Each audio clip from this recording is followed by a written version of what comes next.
ESPN's Mike Rodak, Buffalo Bills reporter, at Mike Rodak on Twitter, of course, of ESPN.com. And Mike, Aaron Kromer of the Buffalo Bills got in an incident over the weekend. He punched a minor, threatened that he would kill their family.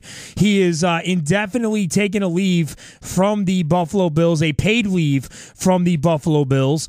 This situation seems ominous for the future of Aaron Kromer as an assistant on the Bills staff, doesn't it? It certainly does. Look at all these cases around the NFL, and can't imagine that the NFL will look too kindly upon again another violent case.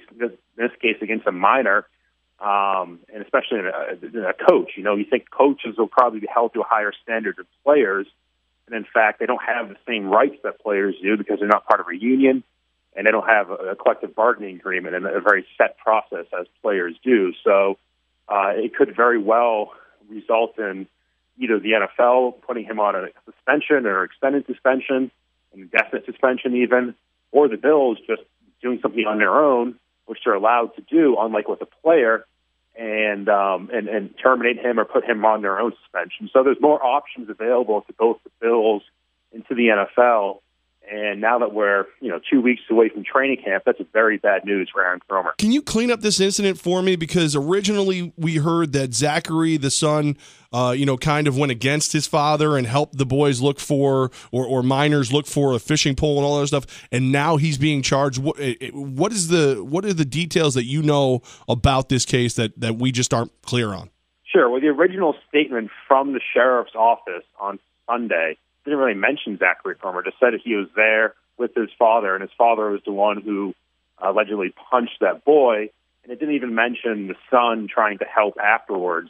That didn't come out until the arrest report was released Monday morning. He was more of a sympathetic figure in this whole incident, but as of Tuesday, Zachary Kromer allegedly put his hand on one of those boys, which would qualify as battery under Florida law, or simple battery. So it does change things a little bit when you're looking at it from an outside perspective. Now, Aaron Kromer has a great pedigree. What he did with the Saints as the O-line coach, offensive coordinator with the Bears.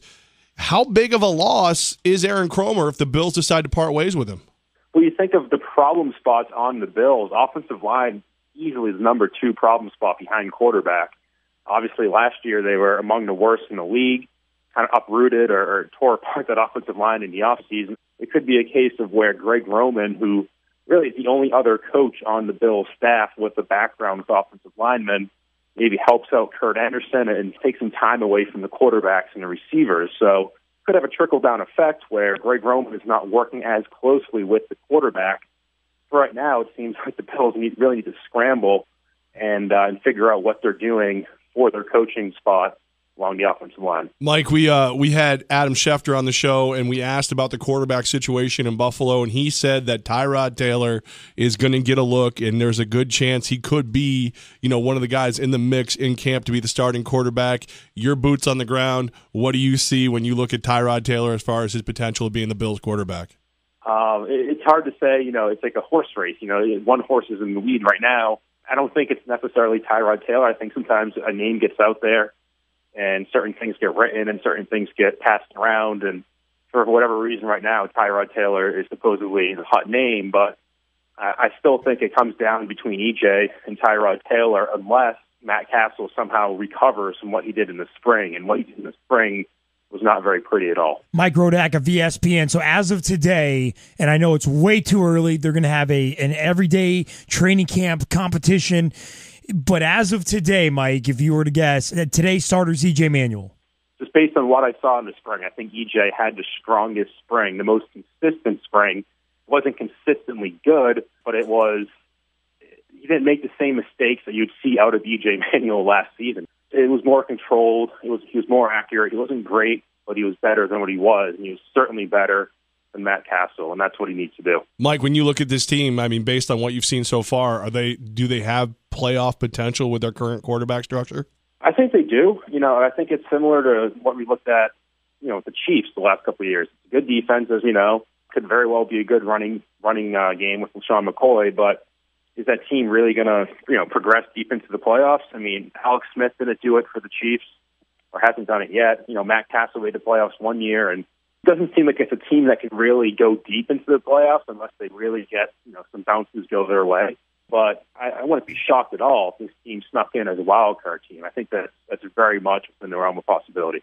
ESPN's Mike Rodak with Armen Levack, Buffalo Bills beat reporter. And Mike, I'm confused. Help me out with this. The quarterback position is the most important position on any team. If the Bills don't have a great quarterback, and as of right now, it looks really putrid, how are they a playoff team?